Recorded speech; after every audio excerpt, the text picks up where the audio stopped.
Morning, কেমন আছো সবাই? আমার ফ্যামিলিতে আরও একবার তোমাদের স্বাগত। এখন বাজে হচ্ছে সকাল 10টা। এই একটু আগে উঠলাম, ফ্রেশ হয়ে ভিডিওটা স্টার্ট করলাম। আজকে 1 মে, ছুটি, তাই ভাবলাম আজকে একটু চিকেন করা যাক, আর সেটাই তোমাদের সাথে শেয়ার করা যাক। চলো, তো মাংস নিয়ে চলে এসেছি।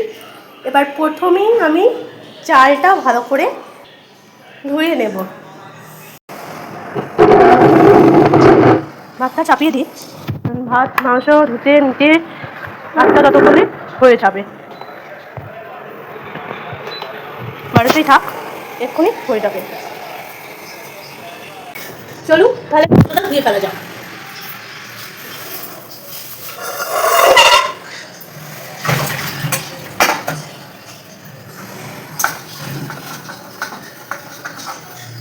মাংস ধুতে করতে অনেকটাই সময় লাগে।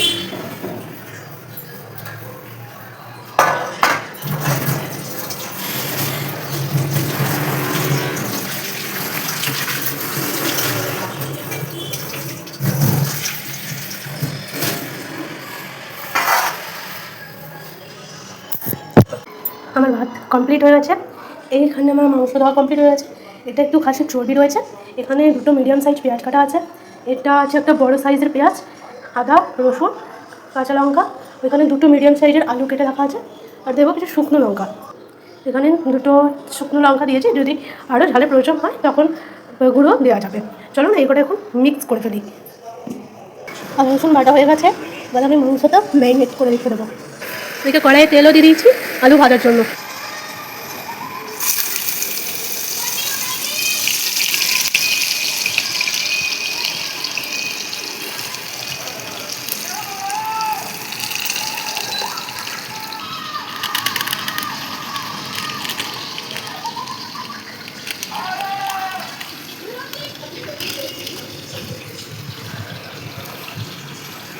হলুদ, জিরে,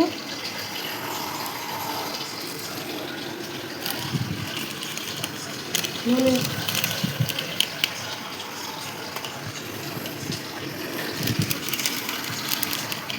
লাল,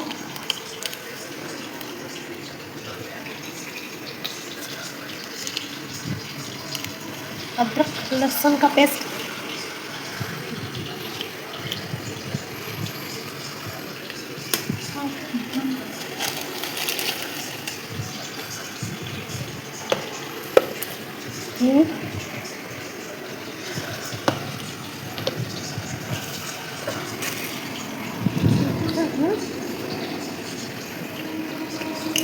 একটুখানি ফরচুনের সর্ষের তেল।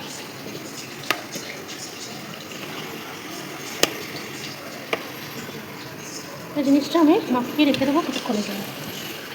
এটা আমার অনেক আগে করার কথা ছিল, কিন্তু আমার হয়ে ওঠে না, ধুতেই সময় চলে যায়। মাংস ম্যারিনেট করা হয়ে গেল। এখানে এটা রয়েছে, আলুটা দেখবো। আলু ভাজা হয়ে গেছে, পেঁয়াজ ভাজবো। একটা তেজপাতা, একটু জিরে, গোটা জিরে, পেঁয়াজ দিয়ে ভাজবো যতক্ষণ এটা লাল লাল হয়ে যাবে। খেতে সময় লাগে না, কিন্তু করতেই বেশি সময় লাগে। করতেও সময় লাগে না, কিন্তু ওই জোগাড় জামতেই, কাটা বাছা ধোয়া, এই করতে করতেই সময়টা চলে যায়।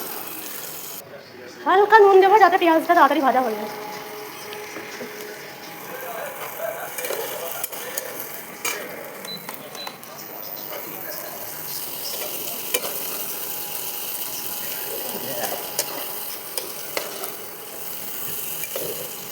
এবার আমি এতে মশলাটা দিয়ে দেবো।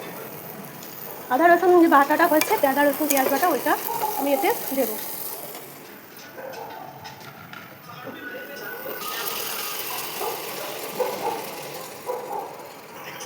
এটা ততক্ষণ কষাবো যতক্ষণ এর ভেতর থেকে আদা রসুন গন্ধটা চলে যায়। এরপর আমি একে একে এর ভেতর মশলা দিতে থাকবো। এটা কষতে থাকুক, আমি মশলা দিয়ে কষাতে থাকি। প্রথমে হলুদ,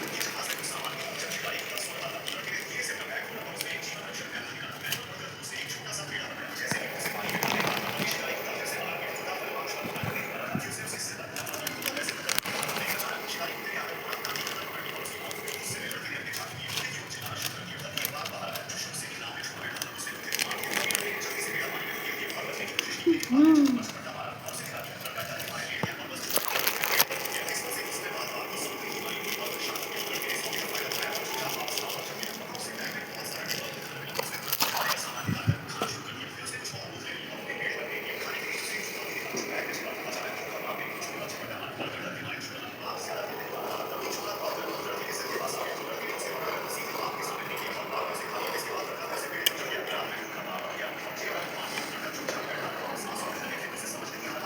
বসে থাকবো।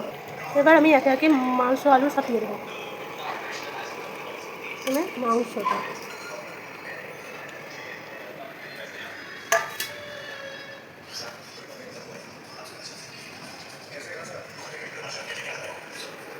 আলু সবার শেষে দেবো চর্বিটা।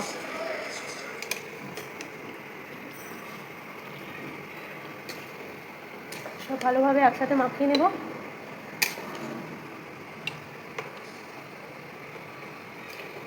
শেষে দেবো চর্বি।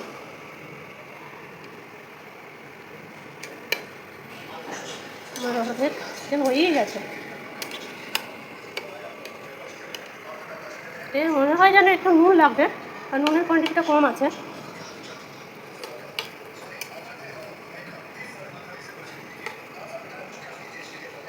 দেখুন একটা কালারটা সুন্দর, দেখুন পাশ দিয়ে তেল ছাড়াও শুরু করে দিয়েছে।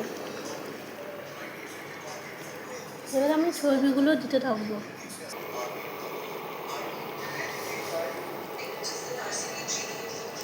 আর এখানে অনেকটা চর্বি রয়েছে।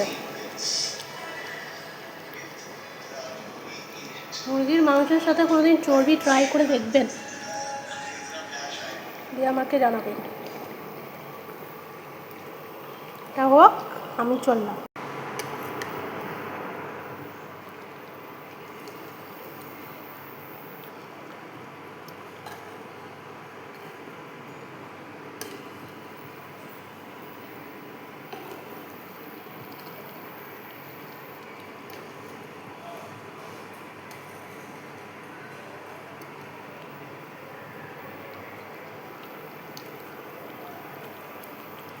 একটু জলটা মোড়ো, দিয়ে বন্ধ করবো।